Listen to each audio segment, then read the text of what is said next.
कैसन बड़ा बच्चा लोग? ठीक ठाक, मस्त। उम्मीद करता नहीं कि बहुत अच्छा। आज हम एगो बहुत अच्छा कहानी लेके आयल बानी।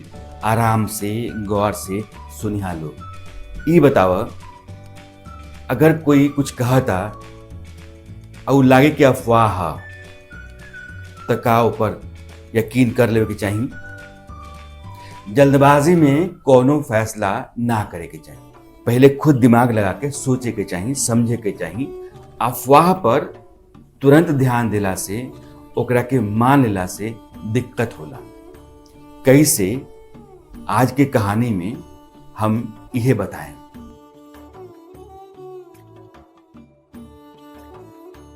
बहुत साल पहले के बात है। एगो बहुत बड़ जंगल रहे। पालमपुर गांव वही जंगल के किनारे रहे। गांव में बहुत खुशहाली रहे। लोग आराम से रहे, जिए, नौकरी करे, कोनो दिक्कत ना रहे। गांव के ठीक बीचों बीच एगो हनुमान मंदिर रहे। लोग वहां रोज जाए, पूजा पाठ करे, घंटी डोलावे, हनुमान जी की आराधना करे। मंदिर के गेट पर एगो बहुत बड़ घंटी लागल रहे। ओकरा के लोग बजावे और फिर मंदिर में जाए, जिससे तू हर मंदिर के बाहर देखेला। घंटी बजावे के माने बा कि हे भगवान, हम आ गईनी। एक रात गांव में चोर आए। चोरी करे खातिर वो चारों ओर घूमत रहे, लेकिन ओकरा कुछ मिलल ना। जब वो गांव से निकले लागल तो ओकर नजर हनुमान जी के मंदिर के बाहर जो घंटा टांगल रहे ओकरा ऊपर पड़ल। वो घंटी। चोर फटाफट वहां पहुंचल, घंटी के उतार के चुरा के भागल। लागल दौड़े। जब दौड़े तो घंटी हाथ में रहे, ऐसे घंटी भी बाजत रहे तो ओकर आवाज दूर दूर तक जाए। घंटी के आवाज सुन के जो जंगल में शेर घूमत रहे ओकरा कान में लागल कि ई त घंटी है। वो आवाज के शेर पीछा करे लागल। गांव से चोर भागत भागत भागत भागत एगो पेड़ के नीचे जंगल में सुस्ताए खातिर बैठ गए। शेर क्या करत रहे? आवाज के पीछा करत रहे। थोड़ी देर में शेर चोर के सामने खड़ा। चोर के फट्टी पिट्टी गुम, लेकिन शेर त शेर चोर भाई के दबोच के मार के खा गई। घंटी वहीं रह गई।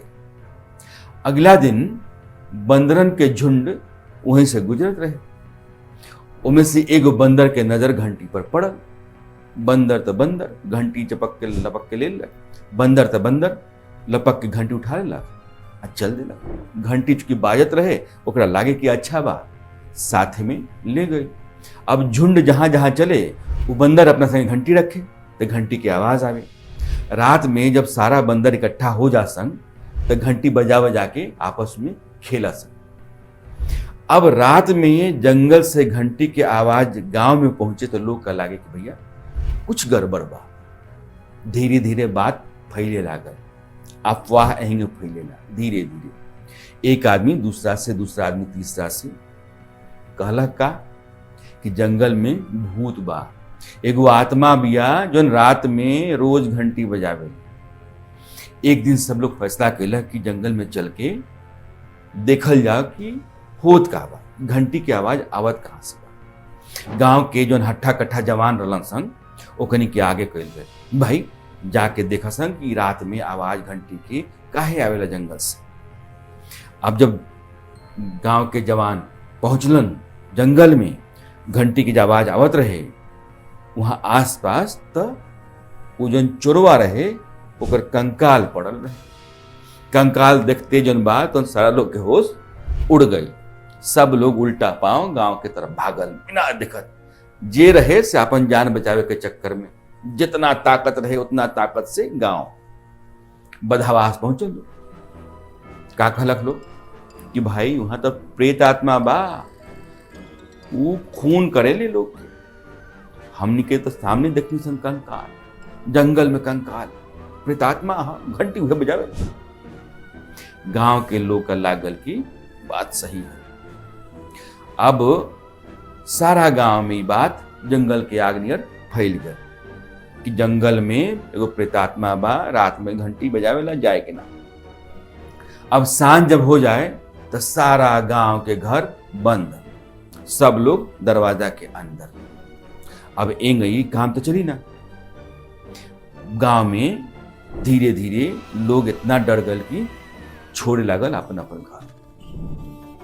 जोन राजा रहे ओकरा ई बात पता चल कि गांव के लोग भागता, क्या कि पड़ोस के जंगल में प्रेतात्मा रहे, वो रात में घंटी बजावे।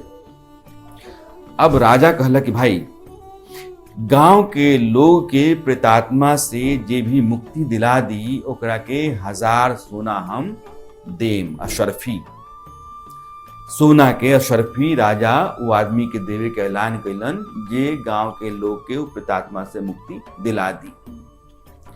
राजा के ऐलान के बाद वो गांव में एक बुढ़िया महिला जो रहे ओकरा लागल कि ये बात अब हमरा स्वीकार करे के चाहिए कि हम ही काम करें। कहे कि बुढ़िया का भरोसा रहे कि प्रेतात्मा के बात जो न तन महज अफवाह। वो एक रात जंगल में अकेले गई। बुढ़िया उन्हें बढ़े लागल जहां से घंटी की आवाज आवत रहे। बहुत देर के बाद बंदरन के झुंड ओकरा दिखाई पड़, और में से एगो बंदर जन बातन घंटी बजावत रहे, फिर दूसरा के देवे तीसरा के देवे घंटी बजात रहे। बंदर आपस में खेलत रहता। बुढ़िया का लाग गई कि रात में जंगल से जन घंटी की आवाज आवेला वो ये बंदरन की घंटी के ह। बुढ़िया गांव में आ गई, राजा के पास गई, जा कहला कि राजा हुजूर महाराज जंगल में जो प्रेतात्मा भटकतिया ओकरा के हम भगा सकत नहीं। राजा सुन के बड़ा खुश। बुढ़िया के बोलन कि भाई सुना, तू प्रेतात्मा के भगा दो, तू जौन कहबू तौन। बुढ़िया कहला कि एकरा खातिर को पूजा करे के पड़ी, ओकरा खातिर तनी पैसा चाहिए। राजा बुढ़िया के पैसा के बंदोबस्त कर देला। वो पैसा से बुढ़िया थोड़ा मूंगफली, थोड़ा चना, थोड़ा फल खरीद के रख लेला। गांव के जन मंदिर है वहां पहुंचल, वहां अपन पूजा करे के तरीका अपन कैलक। झूठ मूठ के पूजा तो कर ही के रहे।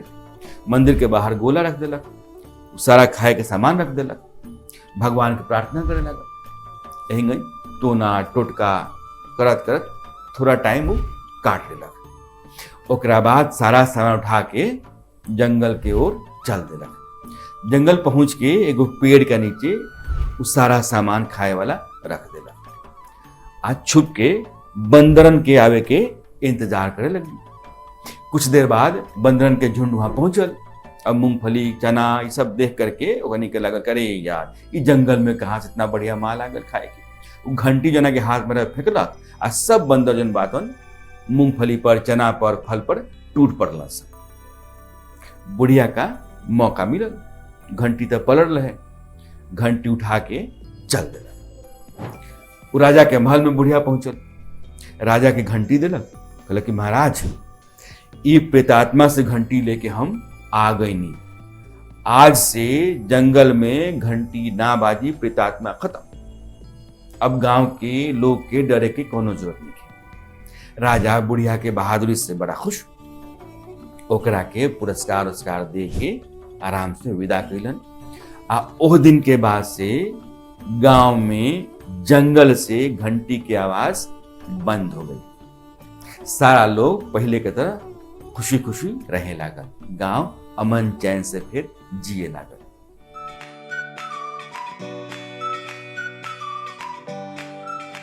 बच्चा लोग एक कहानी से सबक का सीख ई कि बिना सोचे समझे कोई के बात ना माने के चाहिए।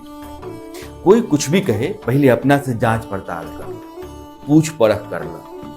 खाली सुन के कोनो चीज पर भरोसा ना करे चाहिए, डरे के ना चाहिए। कोनो काम ऐसे ना करे चाहिए कि हई बात हम सुनता नहीं। बुद्धिमान बारा, भगवान दिमाग देले बारन, पहले दिमाग के इस्तेमाल कर। हर समस्या के समाधान निकल सकता, लेकिन अफवाह पर विश्वास करके ना।